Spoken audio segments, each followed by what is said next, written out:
Topic है enzyme, जिसको biocatalyst भी बोलते हैं। आपको पता होगा कि हमारी बॉडी के अंदर पर सेकंड पर मिनट बहुत सारी रिएक्शंस होती है। ऐसी रिएक्शन कुछ का तो हमें फीलिंग भी नहीं होती, लेकिन फिर भी वो रिएक्शन अंदर चलती रहती है। तो हमारी बॉडी की स्ट्रक्चर एंड फंक्शनल यूनिट कौन सी है? सेल, कोशिका। तो हमारी सेल के अंदर क्या होता है कि बहुत सारी बायोकेमिकल रिएक्शन होती रहती है, और वो रिएक्शन को स्पीड अप करने के लिए, है ना, उन रिएक्शन को फास्ट करने के लिए कुछ सब्सटेंस की ज़रूरत पड़ती है। उन सब्सटेंस को बोलते हैं एंजाइम, जो कि रिएक्शन में पार्टिसिपेट करके उस रिएक्शन की रेट को इंक्रीज़ करते हैं। उन्हें कहते हैं एंजाइम। हर एक एंजाइम का बहुत अलग अलग रोल होता है हमारी बॉडी के अंदर। बहुत सारे तरह के एंजाइम होते हैं, जैसे डाइजेस्टिव सिस्टम के एंजाइम है, डाइजेस्टिव एंजाइम है, बहुत सारे तरह के एंजाइम होते हैं। तो अपन इसकी डेफिनेशन देखते हैं कि एंजाइम जो है प्रोटीन के बने हुए होते हैं। एंजाइम प्रोटीन के बने हुए होते हैं, ठीक है, जो किसी भी केमिकल रिएक्शन या बायोकेमिकल रिएक्शन के अंदर पार्टिसिपेट करके उस रिएक्शन की रेट को इंक्रीज़ करते हैं, जिससे वो जो रिएक्शन है वो जहाँ अगर 10 मिनट में हो रही है, फॉर एग्ज़ाम्पल 10 मिनट में हो रही है, तो वो रिएक्शन होगी आपके 5 मिनट में।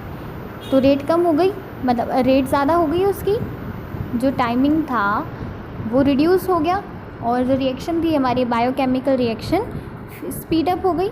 तो यही काम होता है एंजाइम का, किसी रिएक्शन में पार्टिसिपेट कर उसकी रेट को बढ़ा देना।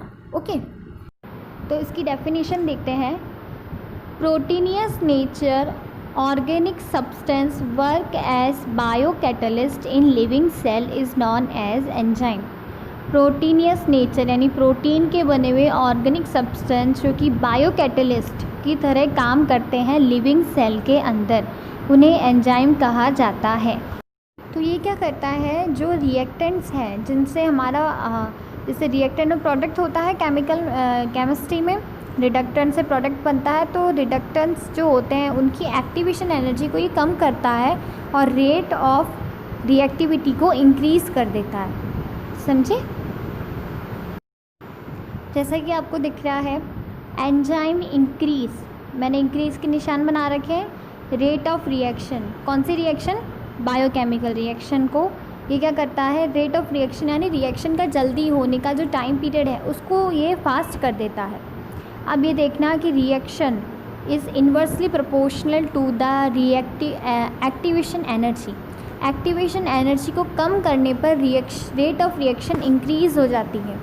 एक्टिवेशन एनर्जी यानी बैरियर, जो कोई रिएक्शन हो रही है तो उसके बीच में जितना टाइम लग रहा है, उस रिएक्शन को होने में जितना टाइम लग रहा है, उस टाइम को रिड्यूस करके और रिएक्शन को स्पीड अप करके, है ना, उसको जो स्पीड अप होने का जितना भी टाइम जो रिड्यूस टाइम हुआ है, जो एक्टिवेशन बैरियर बना है, बैरियर को कम करके हमारी रेट ऑफ रिएक्शन को इंक्रीज़ कर देना ही एंजाइम का वर्क है।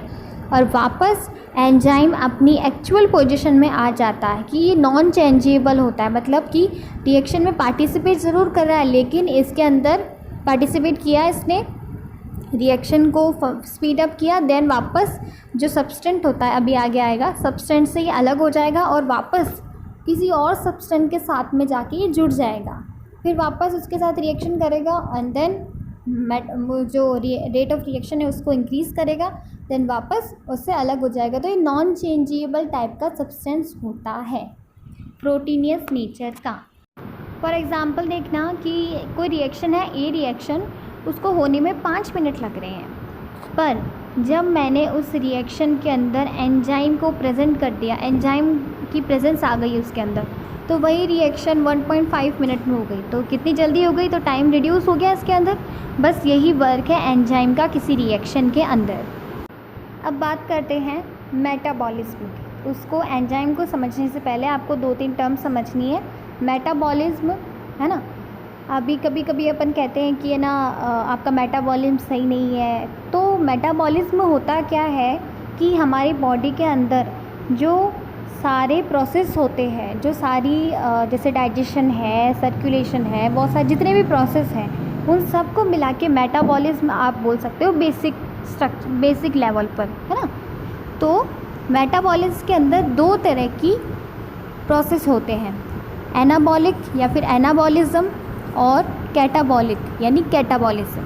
अब कैटाबॉलिक और एनाबॉलिक क्या है वो देखना। तो बात करते हैं एनाबॉलिक प्रोसेस की।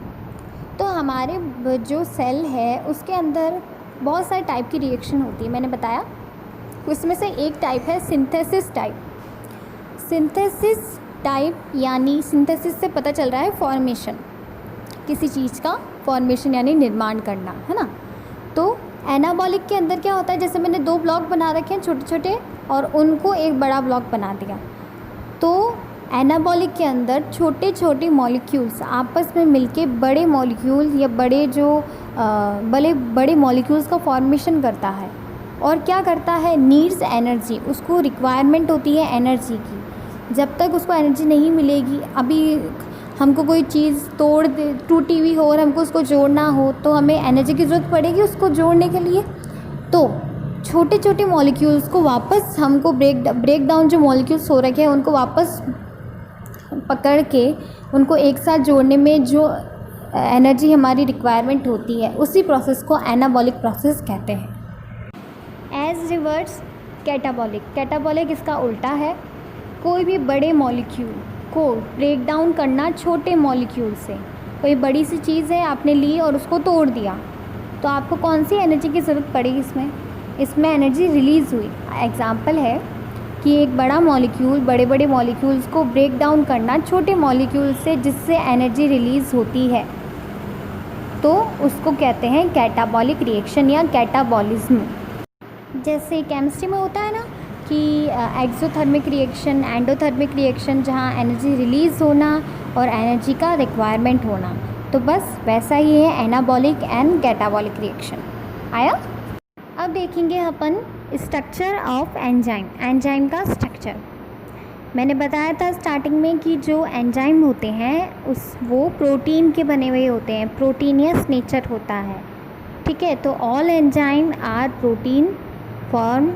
प्रोटीन के बने हुए होते हैं, but all protein aren't enzyme. सारे एंजाइम प्रोटीन के बने हुए हैं लेकिन सारे प्रोटीन एंजाइम नहीं हैं। ओके, वापस, सारे जो एंजाइम है वो प्रोटीनियस नेचर के हैं लेकिन सारे जो प्रोटीन है वो एंजाइम नहीं होते हैं। अपन ये नहीं कह सकते कि सारे प्रोटीन एंजाइम हैं, है ना। अब ये स्ट्रक्चर देखो आप, ये जो हमारा एंजाइम है ना वो दो पार्ट से मिलकर बना हुआ होता है। मैंने बताया था प्रोटीन के बने हुए होते हैं। एक जो होता है प्रोटीन पार्ट होता है और दूसरा जो होता है नॉन प्रोटीन पार्ट होता है।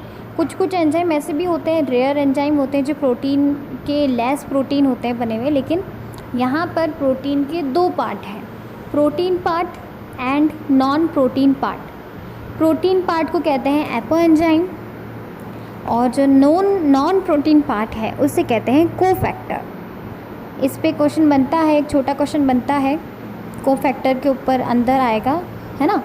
तो जो प्रोटीन पार्ट होता है उसको एपो एंजाइम बोलते हैं और जो नॉन प्रोटीन पार्ट होता है उसे कोफैक्टर कहते हैं। और यही दोनों एपो एंजाइम एंड कोफैक्टर यानी protein part and non protein part मिलकर हेलो एंजाइम का फॉर्मेशन करते हैं। जो एक्चुअल जो एंजाइम है, complete enzyme is called as holoenzyme, ठीक है। नाम थोड़ा सा फ़नी है लेकिन इसको हेलो एंजाइम कहते हैं, है ना। अभी इसका स्ट्रक्चर देखोगे तो आपको अच्छे से आ जाएगा। ये देखो कि आपको एक सर्कल दिख रहा है ना। ये एक चीज़ और चीज़ मैं बताना भूल गई थी कि जो प्रोटीन होते जो एंजाइम होते हैं वो सभी ग्लोब्यूलर प्रोटीन के बने हुए होते हैं, है। प्रोटीन बहुत तरह के प्रोटीन होते हैं, तो उसमें ग्लोब्यूलर प्रोटीन जो होता है उससे एंजाइम बना हुआ होता है। आपको एक सर्कल दिख रहा है जिसके ऊपर प्रोटीन पार्ट जो है, ये देखो, ये जो आपको रेड डॉट पे दिख रहा है ना प्रोटीन पार्ट, और दूसरा वाला कोफैक्टर जिसको मैंने हल्का सा ग्रीनिश किया हुआ है ना। तो ये हो गया सेपरेशन इनका। अब देखो कोफैक्टर क्या है। कोफैक्टर जो है वो नॉन प्रोटीन पार्ट है, पता है।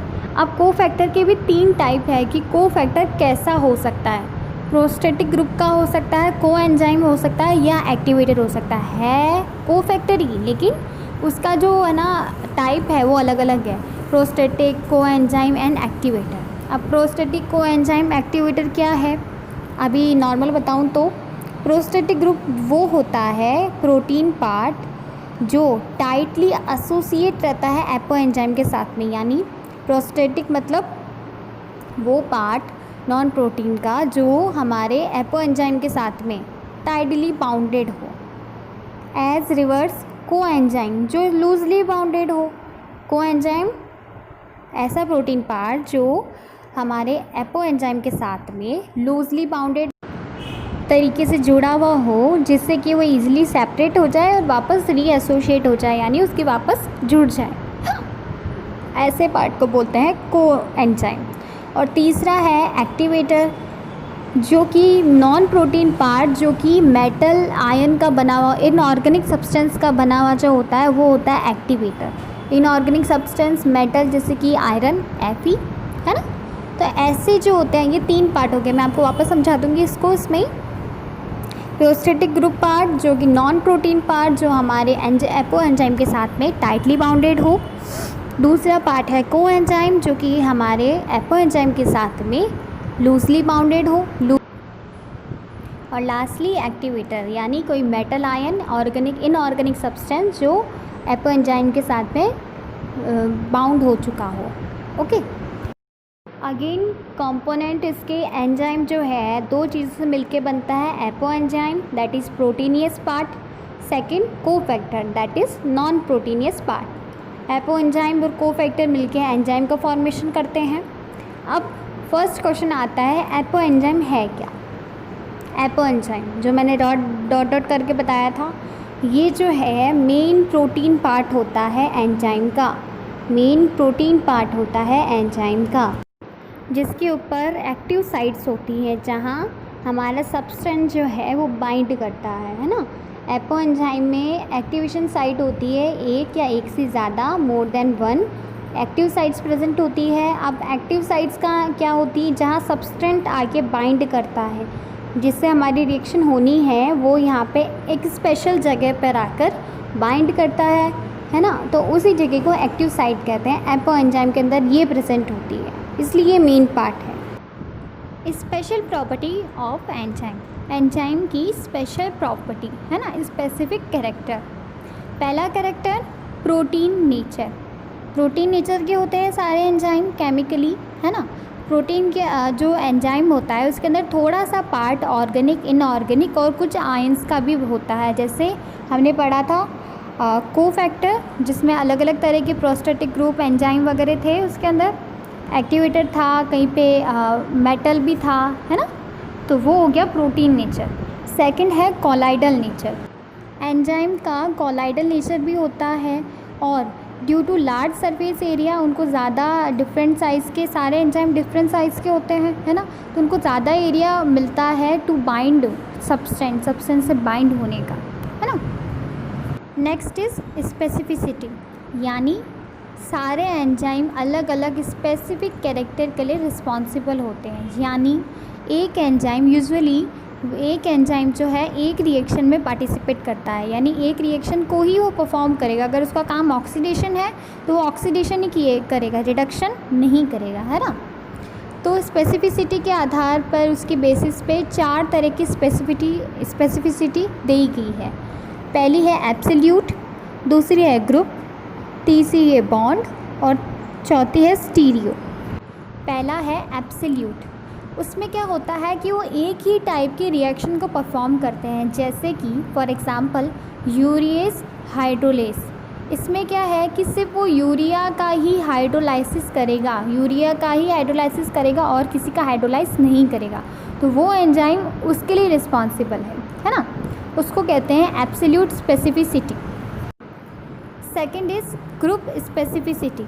ऐसे एंजाइम जो किसी स्पेशल या स्पेसिफिक ग्रुप ऑफ सब्सटेंस को ही के ऊपर ही अपना रिएक्शन परफॉर्म करेंगे, जैसे कि हाइड्रोकाइनेज जो कि हेक्सो शुगर के ऊपर ही अपना रिएक्शन परफॉर्म करेगा और किसी के साथ नहीं करेगा, स्पेशल ग्रुप के ऊपर। नेक्स्ट इज़ बॉन्ड स्पेसिफिसिटी, यहाँ पर क्या होता है, कुछ एंजाइम ऐसे होते हैं जो स्पेशल केमिकल बॉन्ड के ऊपर ही एक्ट करते हैं, है ना, एक स्पेशल केमिकल बॉन्ड के ऊपर ही एक्ट करते हैं, जैसे कि राइबोन्यूक्लियस एंजाइम, जो कि फॉस्फोडाइएस्टर बॉन्ड जो होता है उसके अंदर 3 प्राइम के टर्मिनल पार्ट के ऊपर ही वो एक्ट करते हैं। ऐसे जो एंजाइम होते हैं वो बॉन्ड स्पेसिफिसिटी शो करते हैं, तो उनको बॉन्ड स्पेसिफिसिटी के अंदर अपन इंक्लूड करेंगे। And last is stereo specificity. इसके अंदर क्या होता है कि कुछ टाइप के एंजाइम ऐसे होते हैं जो सब्सटेंट होता है जिससे हमारा एंजाइम बाइंड करेगा, उसके स्टीरियो फॉर्म के ऊपर डिपेंड करता है कि है तो वो एक ही, लेकिन स्टीरियो फॉर्म के ऊपर डिपेंड करेगा कि वो उसके साथ बाइंड करेगा या नहीं, है ना। स्टीरियो फॉर्म जैसे कि है ना एल एंड डी फॉर्म जो होते हैं, अमीनो एसिड का एग्जांपल ले लो आप, तो उसके ऊपर जो उसके अलग अलग फॉर्म होते हैं, नहीं स्टीरियो फॉर्म के ऊपर ही डिपेंड होता है। आइसोमरेज जो होता है, आइसोमर क्या होते हैं, डिफरेंट पोजीशन होती है, लेकिन होते तो सेम ही, लेकिन डिफरेंट पोजीशन की वजह से उनका कैरेक्टर चेंज हो सकता है। तो स्टीरियो आइसोमर्स ऑफ सब्सटेंस जो कि अलग अलग स्टीरियो पोजीशन के ऊपर डिपेंड करके ही अपना वर्क परफॉर्म करेंगे। जैसे कि एग्जांपल ले लेते हैं अमीनो एसिड ऑक्सीडेज, तो वो क्या करता है, अमीनो एसिड ऑक्सीडेज यानी ऑक्सीडेशन का वर्क करेगा अमीनो एसिड के ऊपर। तो अमीनो एसिड के 2 फॉर्म होते हैं, स्टीरियो में 2 फॉर्म हो गए, L form and D form. तो वो सिर्फ एल फॉर्म को ही करेगा, ना कि डी फॉर्म को। डी फॉर्म को नहीं करेगा, वो सिर्फ एल फॉर्म को ही वो ऑक्सीडेज करेगा।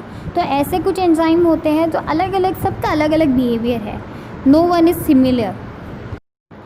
लार्ज साइज, जितना ज़्यादा साइज़ ज़्यादा होगा, है ना, तो सरफेस एरिया भी उसको ज़्यादा मिलेगा, जिससे कि सब्सटेंट जो है वो वहाँ पर एक्टिव साइट्स पे ज़्यादा आके अटैच होगी, तो रिएक्शन भी रेट भी फास्ट हो जाएगी उससे, है ना। तो लार्ज साइज़ भी एक इसकी प्रॉपर्टी हो गई। नेक्स्ट है एंजाइम ऑप्टिमा। एंजाइम ऑप्टिमा क्या है, एंजाइम ऑप्टिमा क्या होता है कि ऐसे एंजाइम जो स्पेशल या स्पेसिफिक कंडीशन में आकर अपना बेस्ट रिज़ल्ट देते हैं, बेस्ट एक्टिविटी को परफॉर्म करते हैं, जैसे कि उनके टेम्परेचर, उनका पीएच लेवल, उनका कंसंट्रेशन पे, ऐसे कुछ स्पेसिफिक और special concentration, special temperature, special pH के ऊपर वो जो एंजाइम अपना बहुत अच्छा परफॉर्म करते हैं वर्क, उन्हीं में आता है एंजाइम ऑप्टिमा। तो उनकी एनर्जी, उनकी जो एंजाइम की जो एक्टिविटी है वो डिपेंड करेगी टेम्परेचर पे, पीएच पे, सब्सटेंट के कंसंट्रेशन में, कि सब्सटेंट ज़्यादा है तो थोड़ा टाइम लगेगा, लेकिन सब्सटेंट कम है तो जल्दी जल्दी हो जाएगा। तो ऐसे भी कुछ चीज़ें होती है। इसी वजह से because of protein nature at high temperature they lose their catalytic capacity, वो अपनी प्रोटीन नेचर होने की वजह से ज़्यादा जब उनको टेम्परेचर मिलता है तो अपनी कैटालिटिक प्रॉपर्टी भी खो देते हैं, कभी कभी प्रोटीन टूटने लगता है इस वजह से। तो उन्हीं को कहते हैं एंजाइम ऑप्टिमा, है ना, जिनकी डिपेंडेंस होती है pH level, temperature and concentration के ऊपर, तो ऐसे को एंजाइम ऑप्टिमा कहते हैं। नेक्स्ट है एंजाइम इनिबिशन। एंजाइम इनिबिशन के अंदर क्या होते हैं कि कभी कभी जब एंजाइम अपना वर्क परफॉर्म करते हैं कि भाई मुझे जाना है रिएक्शन में, मुझे उसको स्पीड अप करना है, फास्ट अप करना है, लेकिन क्या होता है कि कुछ केमिकल की वजह से वो अपना जो रेट ऑफ रिएक्शन है उसको डाउन कर देते हैं। तो ऐसे केमिकल को ही बोलते हैं एंजाइम इनिबिटर, जो कि एंजाइम की रेट, एंजाइम का काम है स्पीड अप करना, तो उसको जाके छेड़ेंगे कि तू मत कर, तू उसको धीरे कर दे, तो वो रिड्यूस कर देता है। इस वजह से एंजाइम इनिबिशन कहा गया। Last and final is capacity to react with acidic basic substance. अब आपको पता है कि capacity to react with acidic and basic substance यानी मेजर पार्ट कौन सा था एंजाइम का, दैट इज़ प्रोटीन पार्ट। और प्रोटीन पार्ट तो एसिड और बेसिक सब्सटेंट दोनों के साथ अच्छे से रिएक्ट करता है, तो ये भी इसकी एक स्पेशल कैरेक्टरिस्टिक हो गया। अब नेक्स्ट देखते हैं अपन नॉमेनक्लेचर ऑफ एंजाइम, एंजाइम के नाम की स्टोरी, है ना। अब एंजाइम का नाम तो रखना पड़ेगा, सबका पर्टिकुलर नाम होता है जिससे उसे जाना जाता है ना। तो ड्यूक्लस जो थे उन्होंने नॉमेनक्लेचर दिया था सबसे पहले, नॉमेनक्लेचर ऑफ एंजाइम का नॉमेनक्लेचर दिया था कि भाई जो भी एंजाइम है ना वो चाहे कौन सा ही काम करे, ऑक्सीडेशन करे, रिडक्शन करे, हाइड्रोलाइसिस करे, उसके पीछे एज लगा दो और उसका नॉमेनक्लेचर कर दो, भाई जा तू एज ले जा, तेरा नाम ले ले, है ना। तो सबसे ड्यूक्लस जो थे उन्होंने नॉमेनक्लेचर दिया था, तो ये इम्पॉर्टेंट है। अब उसका बेस क्या था, तो उनका बेस ये था कि on the basis of substance, on the base of chemical reaction के बेस पे रख दो और कुछ का सब्सटेंट के ऊपर रख दो। जैसे कि शुक्रेज है तो शुक्रेज शुक्रोज के ऊपर वर्क करेगा, माल्टेज है तो माल्टोज के ऊपर वर्क करेगा।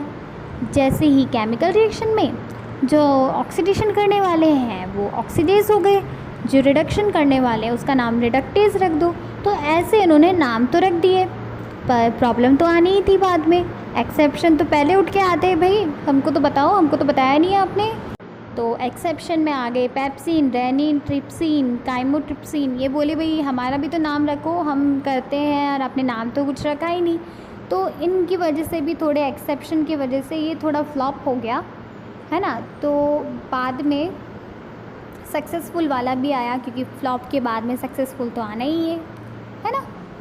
तो बाद में क्लासिफिकेशन आया international union of biochemistry IUPAC ने क्लासिफिकेशन दिया on the base of function and reaction, जो कि सक्सेसफुल था, है ना। उन्होंने बेस क्या रखा, पहले बेस क्या था कि सब्सटेंट और केमिकल रिएक्शन के ऊपर रख दो, लेकिन वो फ्लॉप हो गया। नेक्स्ट जो था बेस और फंक्शन के ऊपर आया तो उन्होंने 6 क्लास दी कि आप ये 6 क्लास ले लो और उसके अंदर जो जो जिसका जैसा काम आ रहा है उसको उसमें डाल दो, है ना। तो पहले आया oxo reduction enzyme. Oxo oxidation, reduction दिख ही रहा है, ऐसे एंजाइम जो ऑक्सीडेशन करते हैं, रिडक्शन करते हैं, उनको कैटेगरी में डाल दिया oxo reduction enzyme. For example cytochrome oxidation and alcohol dehydrogenase, इन्होंने ये आ गए ऑक्सो रिडक्शन एंजाइम में।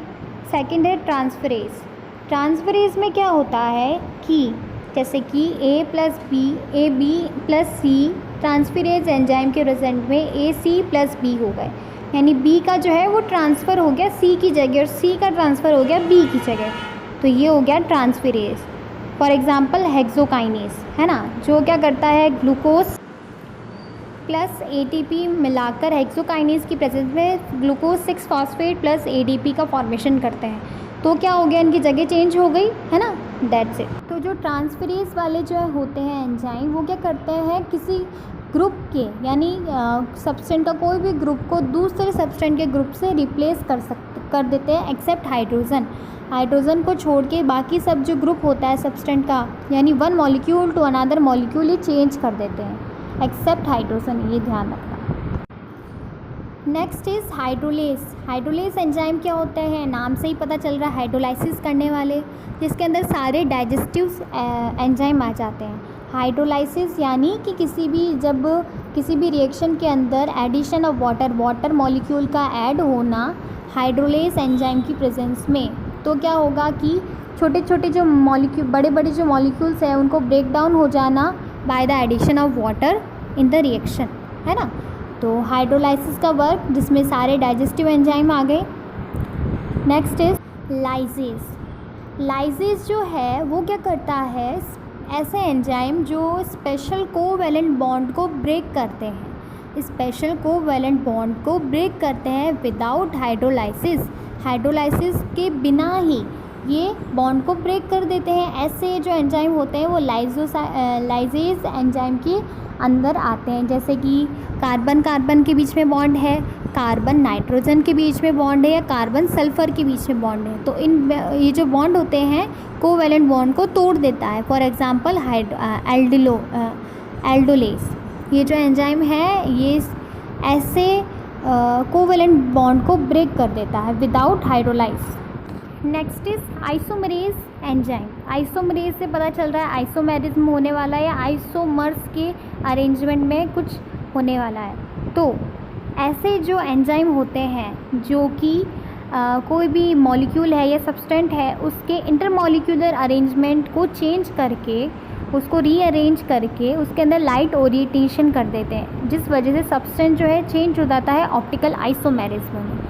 अब समझना इजी में कि कोई भी सब्सटेंट है उसके इंटरमॉलिक्यूलर अरेंजमेंट यानी उसके अंदर जो अरेंजमेंट हो रखा है उसको चेंज करके उसका न्यू आइसोमर बना देते हैं, उसका ना आइसोमर फॉर्म बना देते हैं, है ना, जैसे कि फॉस्फोहेक्सो आइसोमरेज, ये इसका एग्जांपल है। नेक्स्ट है लिग्नेज। लिग्नेज क्या होता है? ऐसे एंजाइम जो जैसे पहले बताया था, कार्बन कार्बन के बीच में बॉन्ड, कार्बन नाइट्रोजन के बीच में बॉन्ड, कार्बन और सल्फर के बीच में जो ना कोवैलेंट बॉन्ड है उनको जोड़ने का काम करते हैं, जॉइन करने का काम करते हैं, यानी दो कंपाउंड को एसोसिएट करने का काम जो है वो लिग्नेज एंजाइम करते हैं। फॉर एग्ज़ाम्पल पायरुवेट कार्बोक्सिलेज, ये जो है आपके आगे चैप्टर है उनके अंदर आएगा, है ना। सो